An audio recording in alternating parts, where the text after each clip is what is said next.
Joining us now, the sports writer of the year, Jeff Passan from the Mothership, covering baseball. How about a round of applause, Wow. Jeff Passan?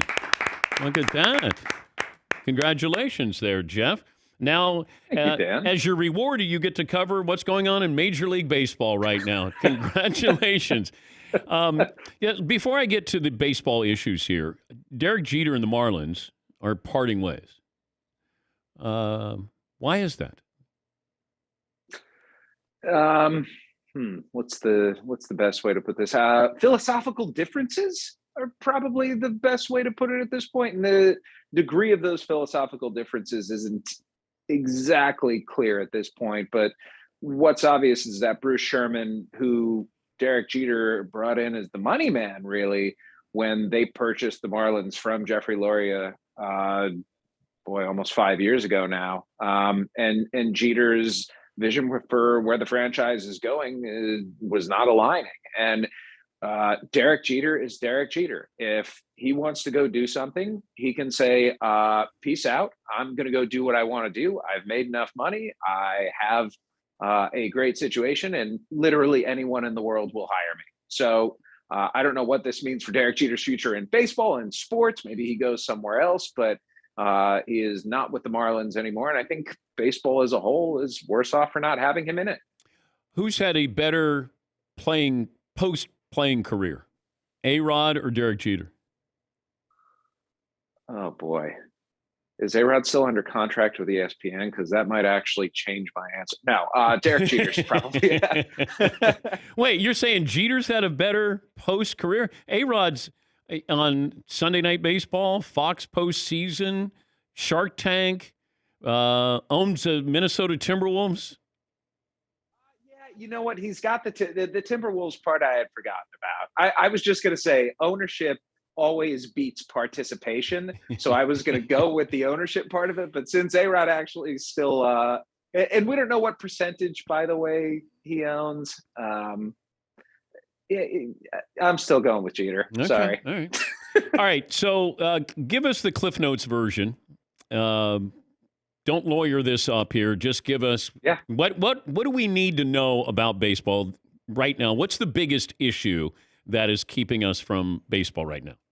The biggest issue keeping us from baseball is that Major League Baseball teams and owners feel like they pay players too much.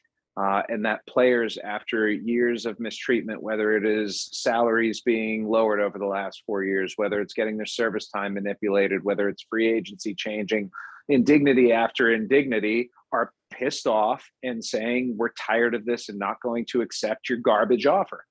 That's essentially what it boils down to. And right now, Major League Baseball, even though it has gone in the players' directions on a number of topics, being open to a draft lottery, saying we'll give you extra service time if you win Rookie of the Year and a few other things, the money just ain't there yet.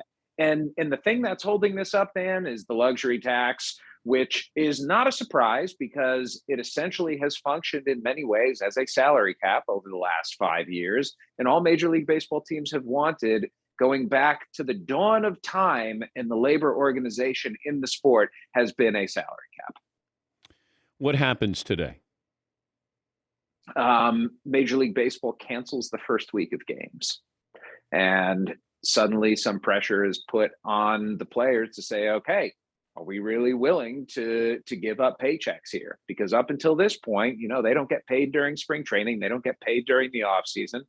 At this point, it's starting to get serious, and the resolve of players is going to be tested. Let me tell you, this is the most resolute I've seen players in my 20 years of covering baseball. I understand that it doesn't go back to the 94 strike in the aftermath, but I think the complacency that labor peace brought on among the players has vanished at this point. They are standing behind Max Scherzer and standing behind Garrett Cole and standing behind a number of players, big names who have taken the leadership mantle in the Players Association and are willing to fight because they feel like if they don't fight now, they're never going to win.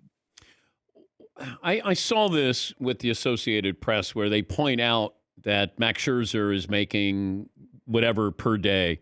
Garrett Cole, Max Scherzer driving a Porsche to the meeting, as if to say, you guys have enough money. Nobody's telling me what the owners lose each day, and nobody's telling me what they drove to the meetings or flew in for these meetings. I was just going to say, you know what they drove to the meetings? A private jet. Yeah. That's what they drove to the meetings. Yeah. I think, and I have a column going up later today, and I hope you read it because I think you'll enjoy it. Finance in baseball is a zero-sum game, Dan. Money goes either to the players or to the league and owners. And the owners distribute it how they want to. They pay for certain things, whether it's payroll, whether it's capital improvements on their stadiums, whether it's staff, front office, whatever it may be. But every dollar that doesn't go to players goes to the man. And so if you want to be on the side who's saying players get paid too much, then you are fundamentally on the side that says businessmen should get it. And you talk about, Dan, how businessmen bear the burden and run the risk and have all that. Major League Baseball is a legalized monopoly that has revenues that are streaming in every year. If you are in a big market, you have a massive television contract. If you are in a small market, you get all sorts of national television revenues and revenue sharing from larger markets. If you are losing money in baseball, then that's your fault, because it's not hard to be a successful businessman in baseball. And the very thing you can look at to illustrate that is the fact that franchises right now, according to Forbes, are worth $55 billion combined, when a decade ago they were worth 15. What's the worst case scenario? The worst case scenario is there's no baseball in 2022. I think there's a small chance of that, but I'll be honest, 4 months ago, I thought there was a small chance that we were going to get to this point where games were being lost. And granted, I'm still not there that Major League Baseball can say we're going to cancel games. There's still a month before they're supposed to start, Dan. Like, there's still 31 days before opening day. So the idea that you're willing to have a 4-week spring training, but not willing to have a 3.5-week spring training, I'm sorry. If they get something done in the next week, I think there's hope for opening day starting March 31st. If not, though, if this goes for a while, I think there are a couple of days that are important. You have to remember, clubs make the least amount of money during the 6 months of the season in April. So, an operating thought in some players' minds has been, well, are clubs willing to actually punt on April? But as my friend Andy McCullough said, in a column at The Athletic, if owners are willing to lose games in April, then why should you tune in May? Great stuff as always, Jeff, and congratulations on being Sports Writer of the Year. Thanks, Dan. I appreciate it. Thank you for having me. Where's the award? I believe it's in Winston-Salem, North Carolina, where I'm going to go down and get it this summer. And the Sportscaster of the Year, more important, is the great Scott Van Pelt. So being alongside him, pretty damn cool. Thank you, Jeff. Take care, buddy. That's Jeff Passan, ESPN Senior Baseball Insider.